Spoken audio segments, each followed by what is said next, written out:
there's the Last Dance documentary that it still seems like that's bothering Scottie Pippen. What did you make of Scottie's comments when he was on with me earlier in the week?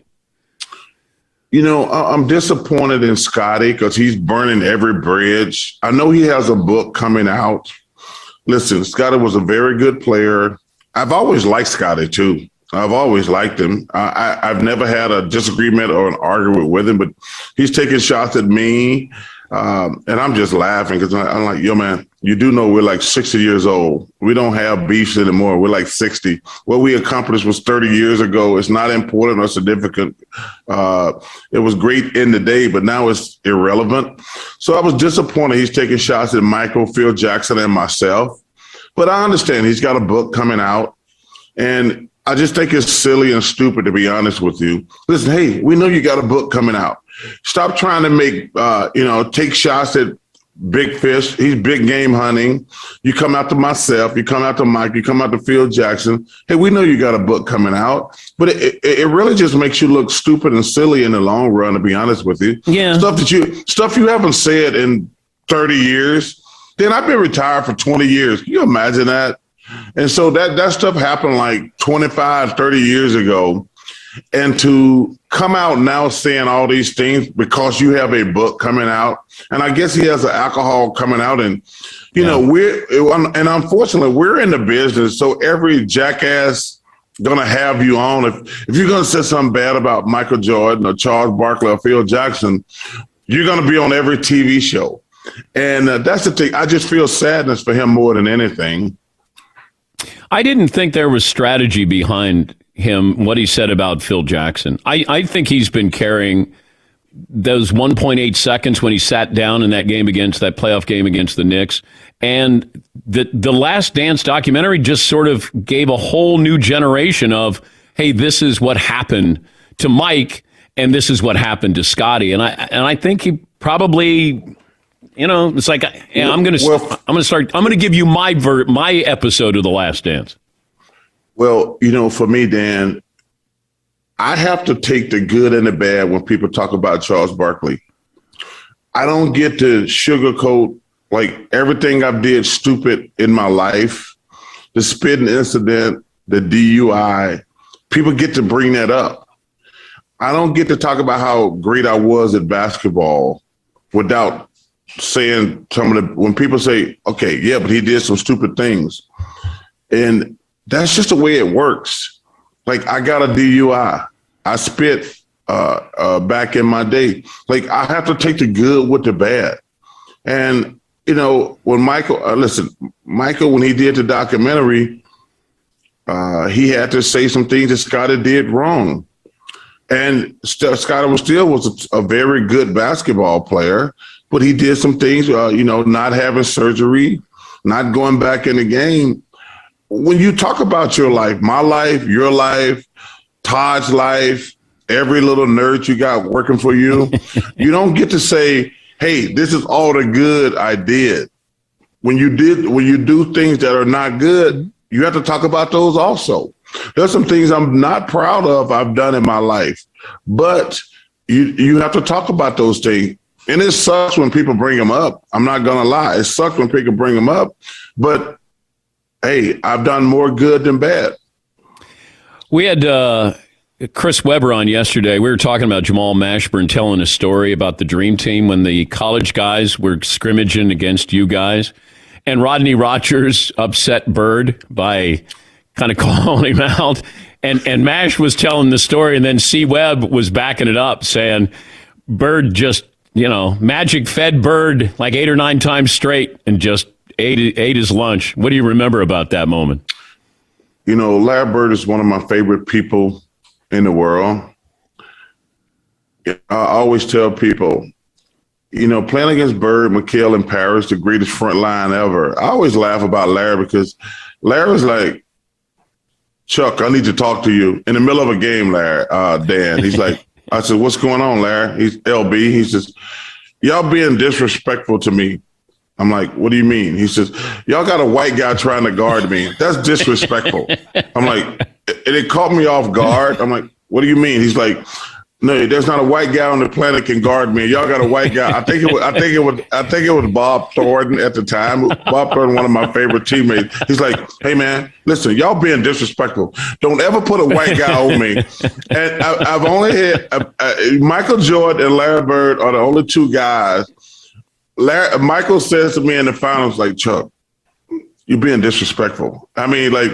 And those are the only two guys that do not put a white guy on me. A white guy can't stop me. When Michael and Larry said that, I still laugh about that today when I'm out with the guys, because they always want to know stories. I said, Larry Bird was a bad boy. But he's like, hey, do not put a white guy on me. And Michael said the same thing. A white guy can't guard me, and quit doing it. I was wondering about this name, image, and likeness now with college athletes. And if you were at Auburn right now, you'd be cashing in. Yeah, Dan, but I'm concerned. Okay, there's a couple of reasons why I'm concerned. Number one, the NCAA, they're just boneheads. They're like the Don Knotts. They're the Barney Fifes of life. They don't have no idea what's going on. But let me be serious here for a second. Number one, I hate when people tell young black kids getting a free education is nothing. Getting a free education is a really, really big deal. I hate when people tell black kids, well, they're not giving you nothing. Hey, going to college for free. And Dan, you know a lot of people who are still paying college debt to this day. Getting a free education is a really big deal. So that's my first issue. My second issue, and like I say, I don't know anything about this, but they act like everybody in college now is going to start rolling in the dough. And I'm saying, well, that's not true. Nobody's going to be buying the offensive lineman's jersey. He's not going to get a car deal. Now, the quarterback and the running back and maybe a star defensive player, they going to make some money. Like I say, people are going to buy their jersey, and they might get a car deal. They might even get a restaurant deal. But most of the players, they're not going to make any money. But this notion that, wow, this is going to be great for college athletics. All these people are going to make a lot of money. I don't believe that. The backup guy or somebody like that, yeah, Charles Barkley would have made a lot of money in college. Probably Chuck Person. But that's pretty much it on our team. Bo Jackson at my college at Auburn, the greatest thing I've seen is Bo Jackson is play college football. He's going to make a lot of money. But what really bothers me and scares me about the whole scenario, Dan, is there's going to be so much resentment from my other teammates. But they're like, damn, Charles is selling jerseys. He's got a car deal. We work just as hard as him. Same thing with Bo Jackson. Like the offensive lineman, he opens up all the holes for Bo Jackson.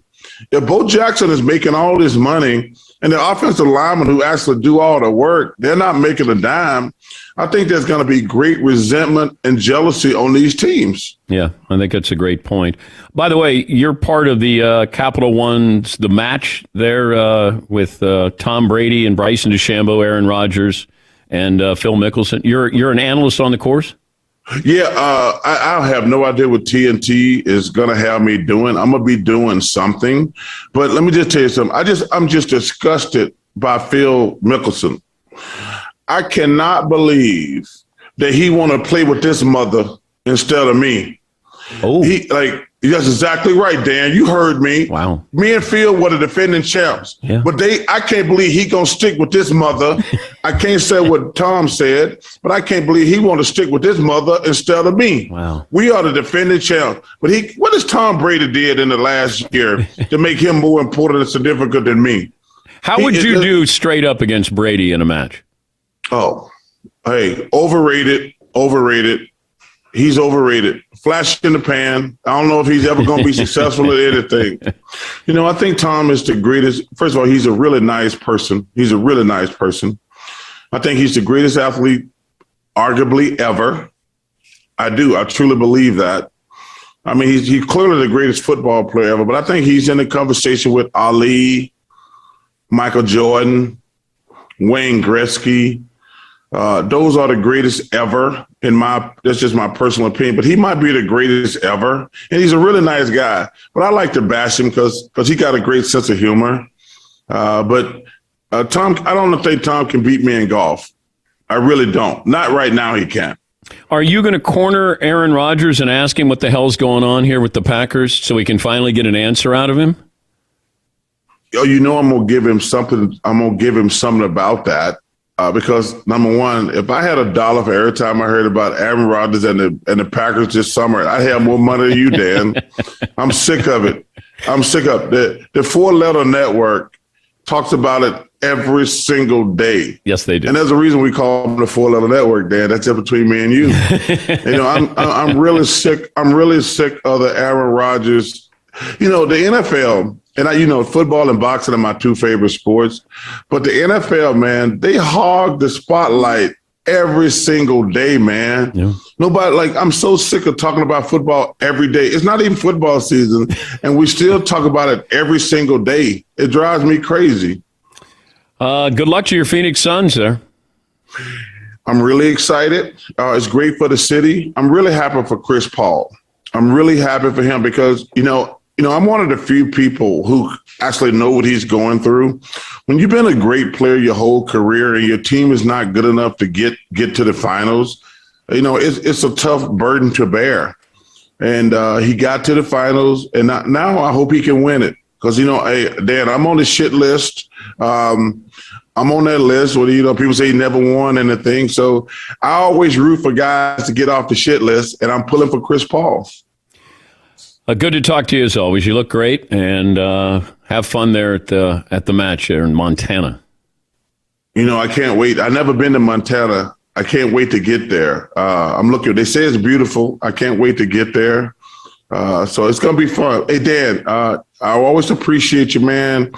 I'm going back to bed. I only got up to do your show, but I'm going back to bed. So you take care of yourself. Have you ever shared a room with Shaq before? No. I shared a plane with him, and I thought there was a grizzly bear on the plane with me.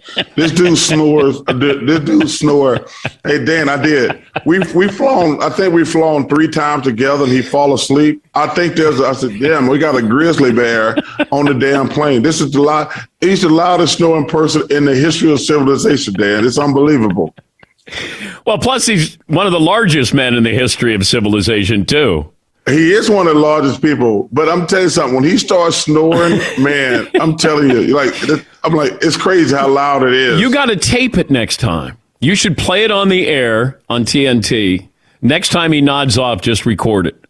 It's not a nod off. It's like a full-blown grizzly bear on the plane with you. Thank you, Chuck.